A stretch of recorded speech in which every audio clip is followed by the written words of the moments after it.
belts and parachutes, all the guns of the force. Get ready. Airborne from skies up to head in the door. Coming, make your jumps and take your bows today. Let's go, put on your boots, your jumping boots, your parachute. And today on Have a Nice Day, we're here in Missoula, Montana, and we came upon the facility that manufactures zombie tools. And I don't know about you, if there's ever an apocalypse, put a zombie tool in my hand and I'll send them bastards to the promised land. So we're gonna come over here, introduce yourself, and tell us what we're gonna be looking at. I'm Mark from Zombie Tools. We're looking at swords and knives for the apocalypse. So we're gonna go over here, stage right. So what do we have on the wall here? These are our shop specials. So these blades all didn't quite make it to prime time. There's slight flaws in these ones, so we just sell these at a discounted, as is, a discounted price out of shop, so people can come visit and get a zombie tool on their way out. Otherwise, it's the waiting period. So And what is your waiting period right currently, now? I think it's 4 to 6 weeks. 4 to 6 weeks. But that That's not fluctuates. bad. We've been up to 24 weeks or something. I don't know.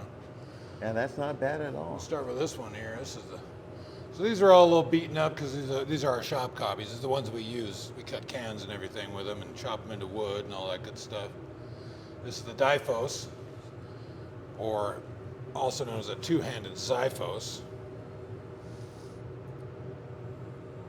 And for something that's been used, it's good looking. Yeah, it doesn't seem to have any rolls or anything, and I know everything's been used quite a bit.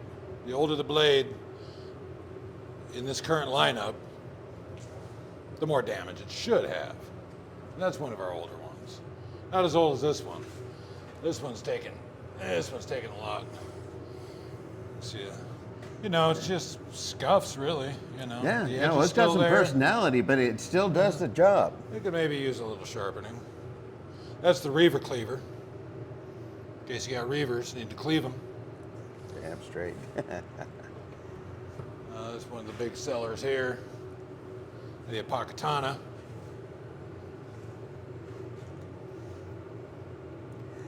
Now, I haven't been able to handle one of these earlier. For the size of the blade it is, it's very nimble in the hand, or hands in this particular case. Yes. Yeah, we did have the one-handed Tainta, but we discontinued that one. But we do have this nice, newer one-handed blade. And what one is that called again? That's the Centurion Dagger. Centurion Dagger. Very cool. It pairs nicely with the Legionnaire. That it is. So if you want a good dual wield, well, there you go. Thanks. All that good stuff.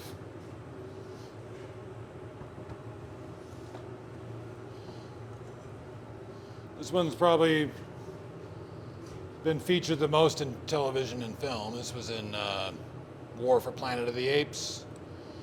It was in, what was that series called? Van Helsing? Yeah. I think it was Van Helsing this was in. I'm putting together a reel for Blade Show of all of our stuff that's been in film and television. And so I got to go back and look at all that fun stuff. And Very cool. this was featured quite a bit.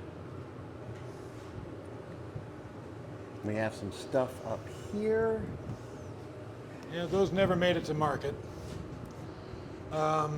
This is the one I keep bedside. This is my favorite blade. Now, is that the saber or is that the cutlass? That's the saber. That's the saber. Currently don't really have a cutlass. We've got the companion. This one's engraved. That's something I've had my eye on for quite some time. Yeah. That would be really, really great. They have a great profile to them. They have the nice integral knuckle guards on them. They're wrapped with the leather, and they're really nice in the hand. Another fine dual wield. Another time dual wield. One of these setups. Now, can we take a look at over here on the wall? Yeah, those are the retired blades.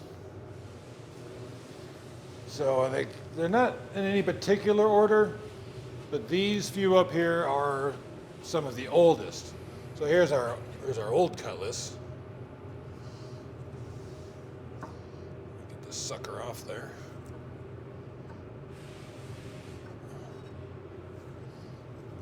So, early designs, they're a little more blocky, you know. We just refine it over time as best we can. One thing at a time, you know. Very much so. The longer you do it, the better you get. Definitely, the longer you work at your craft, the more refining process gets into it, the better you are at what you do. That's the hope and dream right there.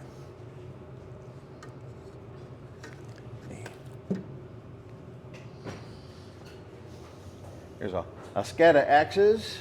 Those are our throwing axes. Throwing axes. Yep. That's why they're all beat to hell.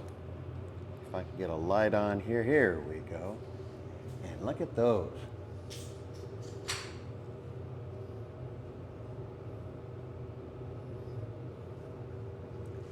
That is real sweet. And in case you guys wanted to see part of the multi bay process that is here, can we go and take a look at how you do your process? Yeah. And we'll be right back. So here is where the handles get done, and you'll see the various grinding stations.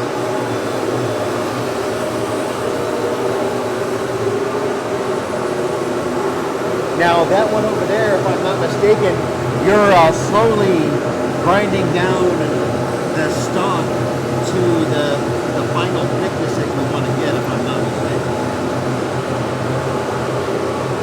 Very good. And here are some of the blades pre-wrapped. So the knife blanks themselves are joined up to the handles. They are then shaped, and then they go get their leather handles. So here we are, and if I'm not mistaken, this is the finished product. Yes. And this is a lot of the stuff that's getting ready to go out to the individual customers that have purchased them. Yep. And because you're going to be at Blade Show Atlanta. Yes, sir. Any of this going to be going with you over to Blade Show Atlanta? I think so, yeah. We got stock built up. We try to get ready as early as possible. But one can only imagine. So now right here is the guy who does fullers. Josh.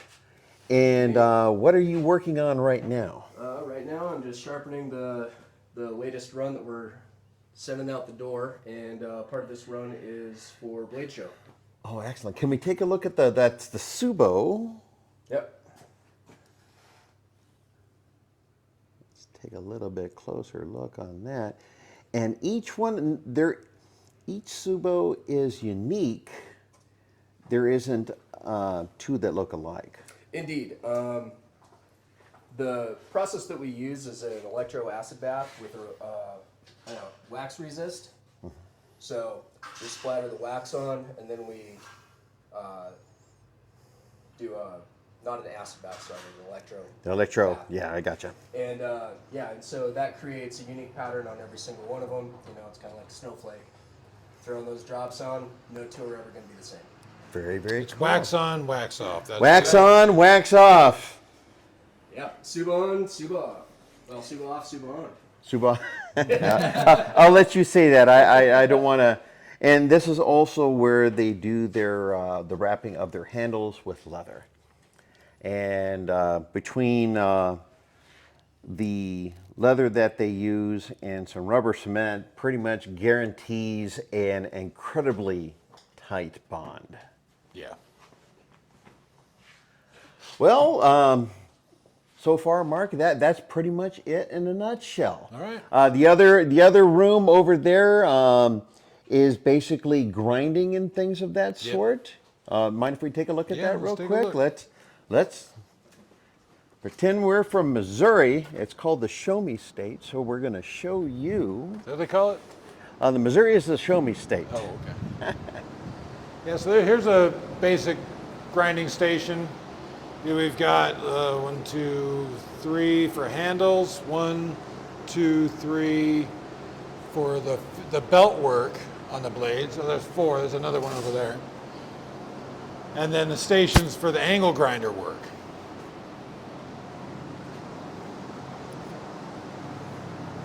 So we've got 4 of these stations. That's where you grab your blank from the wall. I don't know if we even make some of these anymore. Bring your blank, strap it down here, grab your angle grinder, and that's where you would grind the bevels in. Right there. So you take most of the meat off that way before you take it over to the belt. Well, Mark, we want to thank you for letting us come over and experience the Zombie Tools facility. We are looking forward to seeing you in your booth at Blade Show Atlanta. Yes, sir. And as always, have a nice day. You too. On the 82nd way.